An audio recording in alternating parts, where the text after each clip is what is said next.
Assalamualaikum warahmatullahi wabarakatuh. Perkenalkan, nama saya Selvi Aulia Putri Abdillah dengan nomor NPM 220010810408.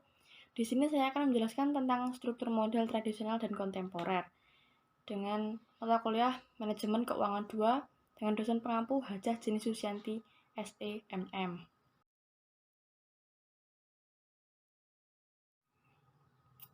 Yang pertama, pengertian struktur modal.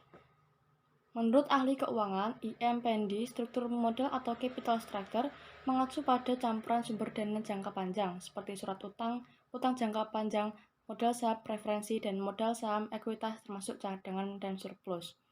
Yang kedua, menurut ahli keuangan John G. Hampton, struktur modal adalah kombinasi dari efek utang dan ekuitas yang terdiri dari pembiayaan aset perusahaan. Yang ketiga, pengertian lainnya, struktur modal adalah perimbangan atau perbandingan antara modal sendiri dengan modal asing. Dalam pengertian ini, modal sendiri adalah ditahan dan kepemilikan perusahaan, sedangkan modal asing berupa utang jangka pendek maupun utang jangka panjang. Yang selanjutnya, fungsi struktur modal.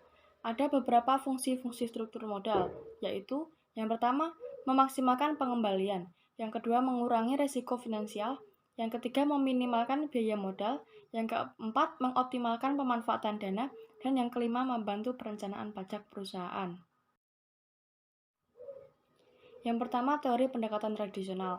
Teori ini menyatakan adanya struktur modal yang optimal. Artinya, struktur mempunyai pengaruh pada nilai perusahaan, yang mana struktur dapat berubah-ubah agar mendapatkan nilai perusahaan yang optimal. Yang selanjutnya, teori struktur modal. Terdapat beberapa teori landasan untuk melaksanakan struktur modal, yaitu teori pendekatan tradisional dan teori kontemporer, yang dibagi menjadi 4, yaitu teori pendekatan Modigliani dan Miller, teori trade-off, teori pecking order, dan teori signaling. Yang selanjutnya, teori pendekatan Modigliani dan Miller. Teori ini terbagi menjadi 2, yaitu teori tanpa pajak dan teori dengan pajak. Yang pertama, teori pendekatan Modigliani dan Miller tanpa pajak menyatakan bahwa struktur tidak relevan dengan nilai perusahaan. Nilai dua perusahaan yang identik akan tetap sama dan tidak akan memengaruhi pilihan keuangan yang diadopsi untuk membiayai aset. Yang kedua, teori pendekatan Modigliani dan Miller dengan pajak menyatakan bahwa pajak dibayarkan untuk pemerintah, artinya menjadi aliran kas keluar perusahaan. Utang perusahaan menjadi pengurang pajak sehingga dapat menghemat pengeluaran pajak.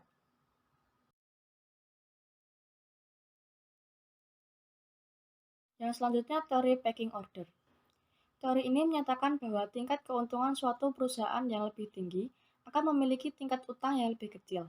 Secara spesifik, perusahaan memiliki urutan preferensi dalam penggunaan dana dengan skenario sebagai berikut.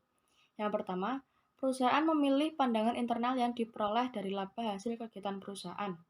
Yang kedua, perusahaan menghitung target rasio pembayaran berdasarkan perkiraan kesempatan investasi.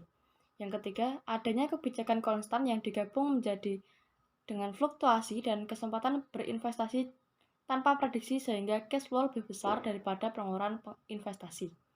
Yang keempat, jika memerlukan pandangan eksternal, perusahaan akan mengeluarkan surat berharga yang paling aman terlebih dahulu.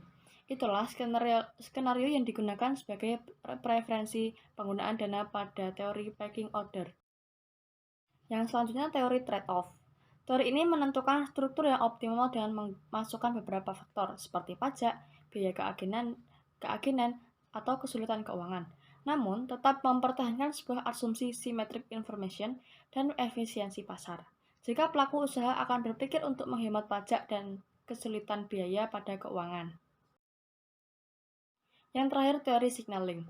Menurut teori signaling, pengembangan modal dengan penggunaan utama pada struktur itu merupakan sinyal yang disampaikan dari manajer ke pasar. Manajer memastikan prospek perusahaan, baik dengan saham yang meningkat dan mengomunikasikan kepada investor. Sekian presentasi dari saya, kurang lebihnya mohon maaf. Terima kasih atas perhatiannya. Wassalamualaikum warahmatullahi wabarakatuh.